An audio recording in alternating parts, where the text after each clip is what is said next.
Kuna ajali imetokea jana hapa, ajali ya lori la mafuta.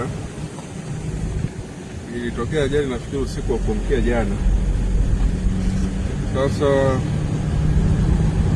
mpaka jana jioni ile lori hapa na wakawa wahusika wa ile lori wakawa wameleta gari nyingine kwa ajili ya kuhamisha mafuta.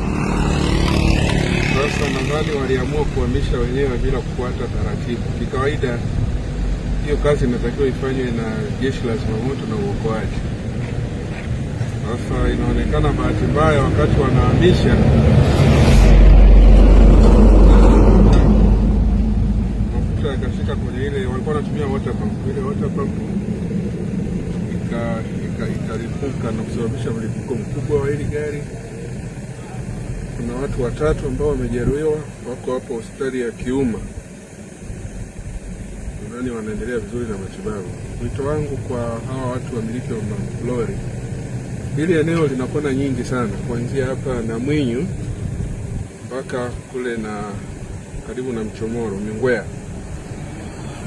Sasa hivi kuna malori mengi yanapita kutoka bandari ya Mtwara kwenda Mbeya na nchi za jirani.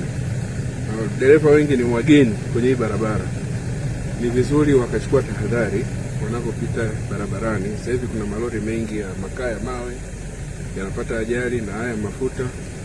Lakini pamoja na kuchukua tahadhari, inapotokea malori haya yameanguka, ni vema wakawasiliana kwanza na mamlaka za kwa maana ya vyombo, kwa maana jeshi la polisi pamoja na jeshi la zimamoto na uokoaji. Hao ndo wanajua namna gani haya mafuta yanatakiwa yahamishwe, lakini kwa tahadhari. Tunashukuru hili tukio limetokea nje kidogo ya kijiji. Ingetokea hapo kijijini ingeweza kusababisha madhara makubwa sana. Kwa hiyo rai yangu kwa wamiliki wa haya malori ya mafuta na malori mengine, inapotokea ajali hasa hizi za malori ya mafuta tankers, ni vizuri wakatumia jeshi la zimamoto na uokoaji au wakafuata ushauri wa hawa jeshi la zimamoto na uokoaji kama wanataka kufanya utaratibu ule wa kuhamisha mafuta. Tunaenda hapo hospitali kuangalia hali ya majeruhi ikoje. Tulikuja kwanza kuangalia eneo hili la tukio. Asante.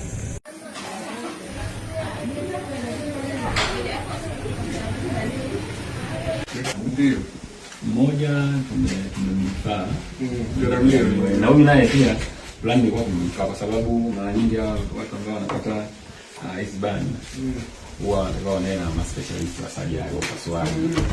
Mtuka yule. Kwa sababu moja kitu ambacho anaweza kupata, tunasema kuna contract. Unashangaa tu baada ya kupona kile mkono au tunakutumia. Kuna kama asante. Asante, mwenyewe pia.